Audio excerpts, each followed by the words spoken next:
అమ్మ జయలలిత ఆత్మే తన్ను నడిపిస్తోందన్నారు తమిళనాడు ఆపద్ధర్మ ముఖ్యమంత్రి పన్నీర్ సెల్వం. జయలలిత అపోలో హాస్పిటల్లో చికిత్స తీసుకున్నప్పుడు రోజు వెళ్లి వివరాలు కనుక్కునేవాడినని చెప్పారు.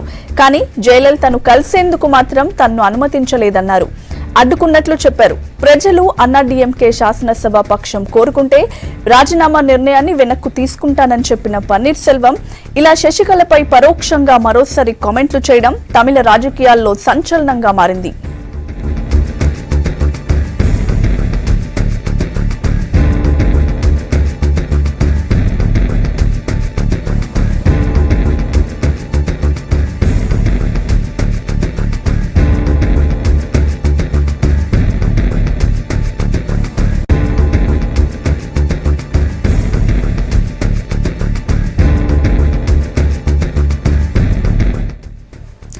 అమ్మ జయలలిత ఆత్మే తన్ను నడిపిస్తోందన్నారు తమిళనాడు ఆపద్ధర్మ ముఖ్యమంత్రి పన్నీర్ సెల్వం.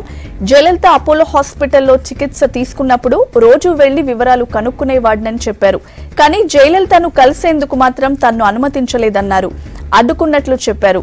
ప్రజలు అన్నాడీఎంకే శాసనసభ పక్షం కోరుకుంటే రాజీనామా నిర్ణయాన్ని వెనక్కి తీసుకుంటానని చెప్పిన పన్నీర్ సెల్వం ఇలా శశికళపై పరోక్షంగా మరోసారి కామెంట్లు చేయడం తమిళ రాజకీయాల్లో సంచలనంగా మారింది.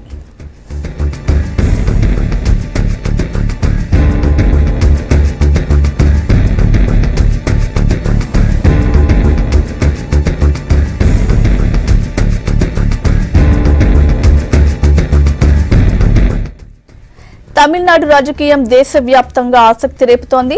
ఇటు ఆపద్ధర్మ సీఎం పన్నీర్ సెల్వం, అటు శశికళ వర్గాలు మద్దతు రాజకీయాలు నడుపుతున్నారు. పార్టీ ట్రెజరర్ పదవి నుంచి పన్నీర్ సెల్వంను అర్ధరాత్రి తప్పించారు శశికళ. మిగతా పదవుల నుంచి కూడా ఆయన్ను తప్పిస్తామని చెప్పారు. అటు అర్ధరాత్రి నుంచి పన్నీర్ సెల్వం ఇంటి దగ్గర నేతలు, కార్యకర్తల హడావిడి కనిపిస్తోంది. భవిష్యత్ కార్యాచరణపై మద్దతుగా ఉన్న ఎమ్మెల్యేలు, నేతలతో పన్నీర్ సెల్వం మంతనాలు జరుపుతున్నారు.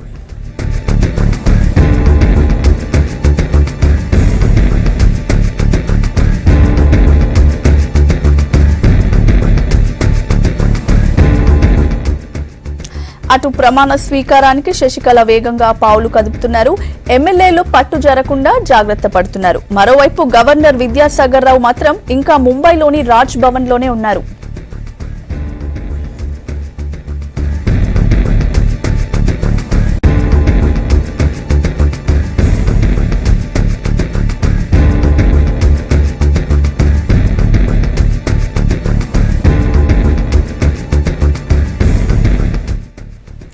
తమిళనాడు రాజకీయం దేశవ్యాప్తంగా ఆసక్తి రేపుతోంది. ఇటు ఆపద్ధర్మ సీఎం పన్నీర్ సెల్వం, అటు శశికళ వర్గాలు మద్దతు రాజకీయాలు నడుపుతున్నారు. పార్టీ ట్రెజరర్ పదవి నుంచి పన్నీర్ సెల్వంను అర్ధరాత్రి తప్పించారు శశికళ. మిగతా పదవుల నుంచి కూడా ఆయన్ను తప్పిస్తామని చెప్పారు. అటు అర్ధరాత్రి నుంచి పన్నీర్ సెల్వం ఇంటి దగ్గర నేతలు, కార్యకర్తల హడావిడి కనిపిస్తోంది. భవిష్యత్తు కార్యాచరణపై మద్దతుగా ఉన్న ఎమ్మెల్యేలు, నేతలతో పన్నీర్ సెల్వం మంతనాలు జరుపుతున్నారు.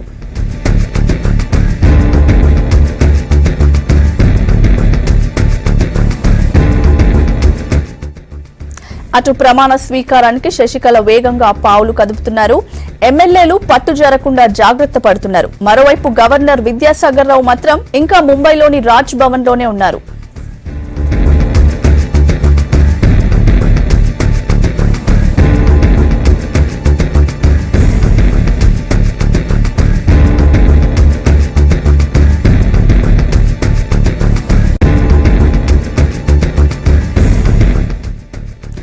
శశికళకు తమిళనాడు ముఖ్యమంత్రి అయ్యే అర్హత లేదని డీఎంకే నేతలు కామెంట్ చేశారు. జయలలిత చనిపోయిన తర్వాత పార్టీ బాధ్యత తీసుకున్న శశికళ ఇంతవరకు ప్రజల్ని కనీసం పలకరించలేదన్నారు. జయలలిత మరణంపై కూడా అనుమానాలున్నట్లు చెప్పారు. ప్రజలతో ఎలాంటి సంబంధం లేని శశికళ సీఎం అవ్వాలనుకోవడం సరికాదన్నారు.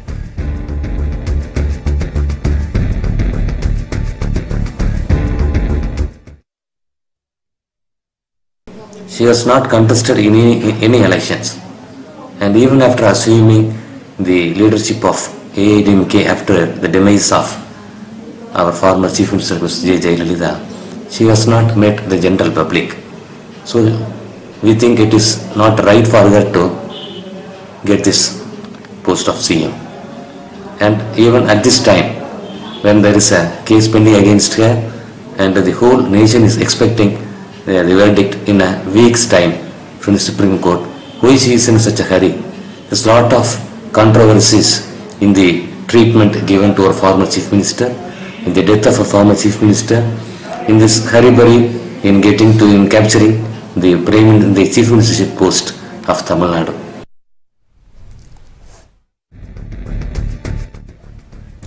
పార్టీలో తనకు మద్దతు లేదని చెప్పడం పన్నీర్ సెల్వంకు సరికాదన్నారు బీజేపీ నేత సుబ్రహ్మణ్య స్వామి. ముఖ్యమంత్రిగా పనిచేసిన వ్యక్తి ఇలాంటి కామెంట్లు చేయడం ఏంటన్నారు. పన్నీర్ సెల్వం కామెంట్లను సీరియస్ గా తీసుకోవాల్సిన అవసరం లేదన్న సుబ్రహ్మణ్య స్వామి, శశికళ ఓ స్ట్రాంగ్ వుమెన్ అన్నారు.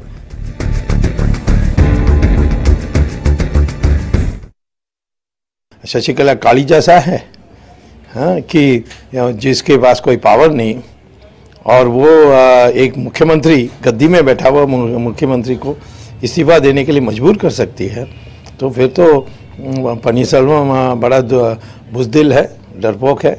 उसने पहले क्यों नहीं बताया? ये कहना चाहिए था कि मैं जा रहा हूँ क्योंकि मुझे ज़बरदस्ती कहा कि जाओ, तो मैं ऐसे हिंसापूर्वक वातावरण में मैं नहीं रह सकता और चीफ मिनिस्टर का काम कर नहीं सकता. ऐसा कह के आते निकलते तो आज उसकी जय जयकार होती.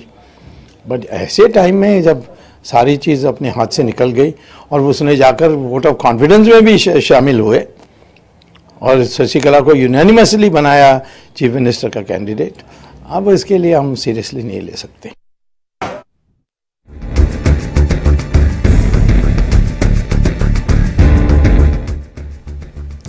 తమిళనాడు రాజకీయాలు ఆసక్తికరంగా మారాయన్నారు జాతీయ పార్టీల నేతలు. శశికళకు అన్నా డీఎంకేలో సపోర్ట్ స్పష్టంగా కనపడుతున్నప్పటికీ ఏం జరుగుతుందనేది వేచి చూడాల్సిన అవసరం ఉందన్నారు. ఈ కీలక సమయంలో డీఎంకే ఎలాంటి స్టెప్స్ తీసుకుంటుందనేది కూడా ఇంట్రెస్టింగ్ గా మారిందన్నారు నేతలు.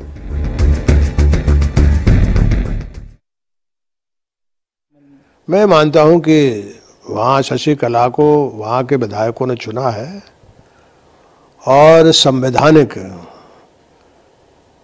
किसी तरह की भी मर्यादा को वहाँ नहीं लगना चाहिए. पूरा देश देख रहा है, वहाँ संविधान के दायरे में हर चीज होना चाहिए और हम लोग इसको बहुत क्लोजली वॉच कर रहे हैं. इसलिए कहीं से किसी तरह से भी,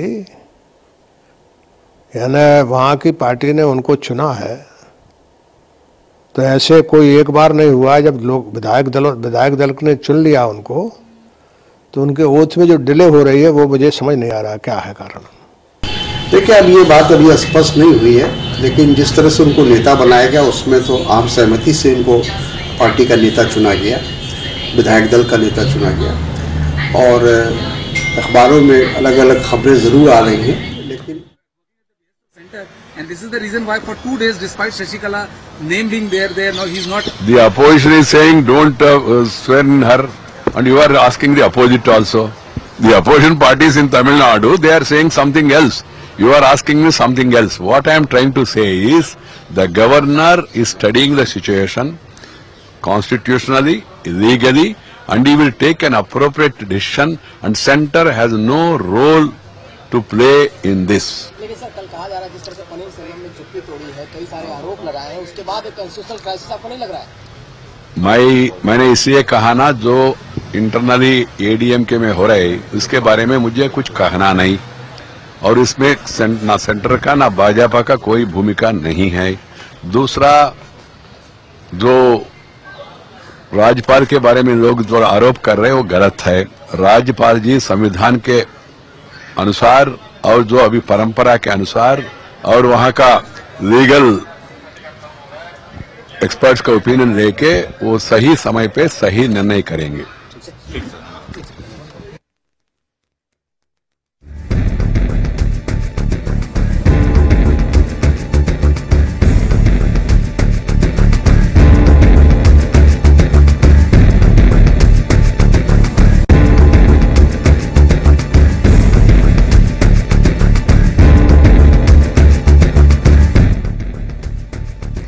అన్నా డీఎంకేలో రాజకీయాల వెనుక తమ ప్రమేయం ఉందన్న ఆరోపణలను డీఎంకే నేతలు తోసిపుచ్చారు. తాము మళ్లీ అధికారంలోకి రావాలని, ప్రజల సేవ చేయాలని కోరుకుంటున్నట్లు చెప్పారు. అలాంటి తమ పార్టీ నేతలు మరో పార్టీలో గొడవల గురించి పట్టించుకోవాల్సిన అవసరం లేదని స్పష్టం చేశారు.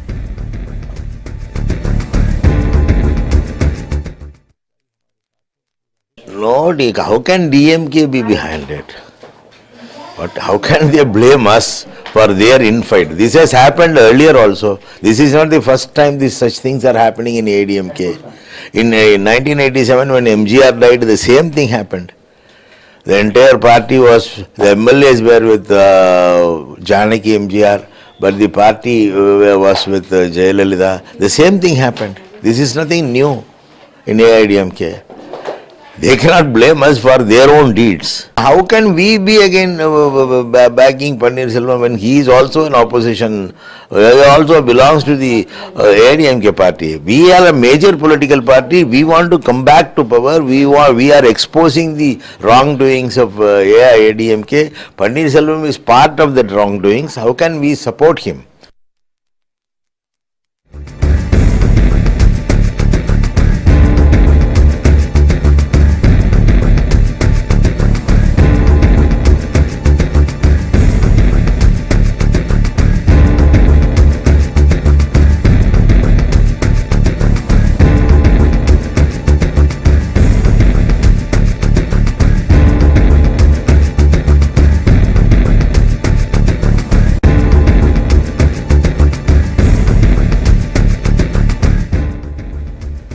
తమిళనాడులో రాజకీయాలు ఇంట్రెస్టింగ్ గా మారాయి. అన్నాడీఎంకే శాసనసభ పక్ష నేతగా ఎన్నికైన శశికళ ఒకవైపు, రాజీనామాను ఉపసంహరించుకుంటా అంటున్న పన్నీర్ సెల్వం మరోవైపు 2 వర్గాలుగా విడిపోయారు. దీంతో అసెంబ్లీలో పార్టీల బలబలాలు ఇప్పుడు కీలకమయ్యాయి.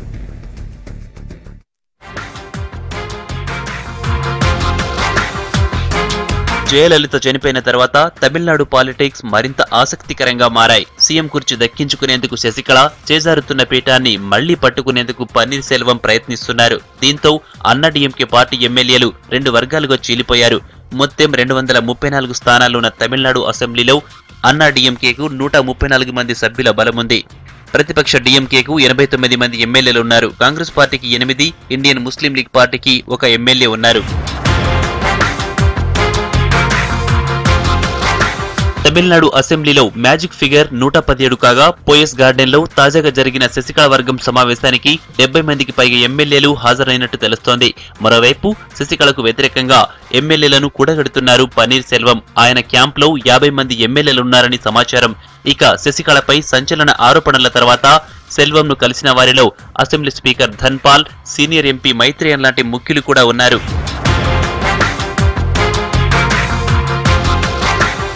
పార్టీలో తిరుగుబాటు తర్వాత పన్నీర్ సెల్వానికి ప్రతిపక్ష డీఎంకే నుంచి ఊహించని మద్దతు లభించింది. బలవంతంగా సెల్వంతో రాజీనామా చేయించిన వారిపై యాక్షన్ తీసుకోవాలన్నారు విపక్ష నేత స్టాలిన్. సంక్షోభ సమయంలో డీఎంకే శత్రువుగా కాకుండా బాధ్యత కలిగిన విపక్షంలా వ్యవహరిస్తుందన్నారు. తమిళనాడు అసెంబ్లీలో వెంటనే బల నిరూపణకు ఆదేశించాలని ఇన్ఛార్జి గవర్నర్ను కోరారు ప్రతిపక్ష నేత స్టాలిన్. జయలలిత మరణం తర్వాత పన్నీర్ సెల్వం ప్రభుత్వానికి సానుకూలంగా డీఎంకే వ్యవహరిస్తోంది. జల్లికట్టు ఆర్డినెన్స్ పై ప్రభుత్వానికి ఆ పార్టీ సహకరించింది. రిపబ్లిక్ డే రోజున సెలబ్రేషన్స్ కు స్టాలిన్ హాజరయ్యారు. ఇక శశికళ సీఎం కావడాన్ని ఆయన వ్యతిరేకిస్తున్నారు. తమిళ ప్రజలు జయను చూసి ఓటేశారు తప్ప ఆమె కుటుంబ సభ్యులను చూసి కాదంటూ మాట్లాడారు. దీంతో ప్రభుత్వం ఏర్పాటు విషయంలో డీఎంకే వ్యవహరించే తీరు కీలకంగా మారనుంది. మరోవైపు కేంద్రంలో అధికారంలో ఉన్న బీజేపీ కూడా తమిళనాడు సీఎంగా పన్నీర్ సెల్వం ఉండాలని భావిస్తున్నట్లు తెలుస్తోంది.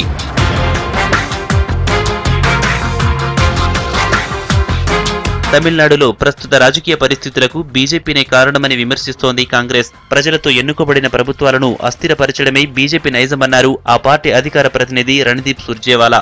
అరుణాచల్ ప్రదేశ్, ఉత్తరాఖండ్ తరహాలోనే తమిళనాడులో ప్రభుత్వాన్ని కూల్చేందుకు బీజేపీ ప్రయత్నిస్తోందని ట్వీట్ చేశారు.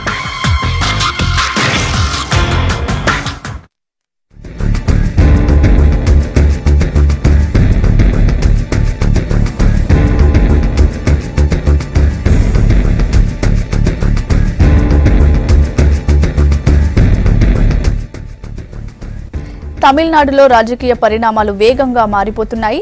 శశికళ ప్రమాణ స్వీకారంపై సుప్రీంకోర్టులో దాఖలైన వ్యాజ్యం ఇవాళ విచారణకు వచ్చే అవకాశం ఉంది. మరోవైపు అన్నాడీఎంకేలో సీనియర్ నేతలు పాండియన్ బ్రదర్స్ శశికళకు అడ్డం తిరిగారు. ఇక జయలలిత మేనకోడలు దీప తానే వారసురాలినంటూ ముందుకొస్తున్నారు.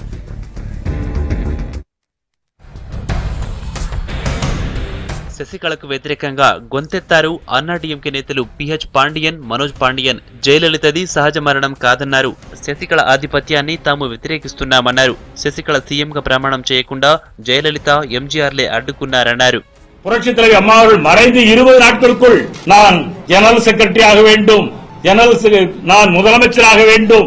இதுதான் contact of the person before and after the unnatural death of our leader. So the election of Sri Tirumati Sasikala Natarajan, which is already questioned before the election commission, is subject to scrutiny, and until she is cleared by the election commission, the all proceedings on the basis of which she was elected as a temporary general secretary and the chief minister are illegal. Pandian brothers ఆరోపణలను అన్నాడీఎంకే కొట్టిపారేసింది. జయలలితపై విషప్రయోగం జరిగిందా లేదా అనేది డాక్టర్లు మాత్రమే చెప్పగలరన్నారు. Senior నేతలు PS Ramachandran, செங்கோட்டவன் சின்னம்மను CM కాకుండా ఎవరూ ఆపలేరని స్పష్టం చేశారు. எந்த இயக்கத்தில் இருக்கின்ற அனைத்து இந்திய அண்ணா திராவிட முன்னேற்ற கழகத்தில் இருக்கிற ஒரு குடும்பத்திற்கு 5 பேருக்கும் பதவி கொடுத்த ஒரே இயக்கம் அனைத்து இந்திய அண்ணா திராவிட முன்னேற்ற கழகம். இதற்கு நன்றி பிழை ஆற்ற வேண்டிய கடமை அவரிடத்தில் இருக்கிறது. அதை இவர் செய்யவில்லை. ప్రజలతో ఎన్నికైన వ్యక్తిని మాత్రమే రాష్ట్రానికి సీఎం కావాలన్నారు జయలలిత మేనకోడలు దీపా జయకుమార్. తాను రాజకీయాల్లోకి వస్తున్నట్టు చెప్పింది దీపా. ఆర్కే నగర్ ఉప ఎన్నికల్లో పోటీ చేస్తానన్నారు. I think an elected representative, democratically elected leader would be the best choice for the state. This cannot be accepted, and it's completely a false. If I'm going to be a leader, I will be definitely democratically elected. I will be contesting elections.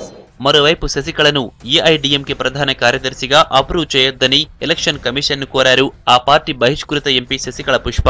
I gave my representation to the election commission that this should not be accepted because it has not done democratically. So the election commission should not accept her as interim general secretary. Before that she appointed many political postings in AIADMK that should also be cancelled. ఇప్పుడున్న ఏఐఏడీఎంకేకి ప్రజల మద్దతు లేదంటున్నారు కాంగ్రెస్ నేతలు. AIADMK ప్రభుత్వాన్ని రద్దు చేసి ఎన్నికలకు వెళ్లాలని డిమాండ్ చేస్తున్నారు. శశికళను సీఎంగా యాక్సెప్ట్ చేసేదే లేదంటున్నారు.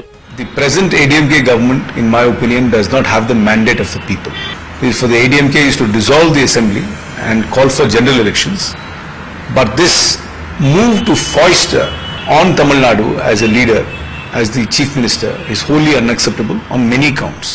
శశికళ సీఎంగా ప్రమాణం చేయకుండా అడ్డుకోవాలని సుప్రీంలో దాఖలైన వ్యాజ్యం ఇవాళ విచారణకు వచ్చే అవకాశం ఉంది. అర్జెంట్ బేసిస్ లో విచారణ చేపట్టాలని సుప్రీంను కోరారు పిటిషనర్.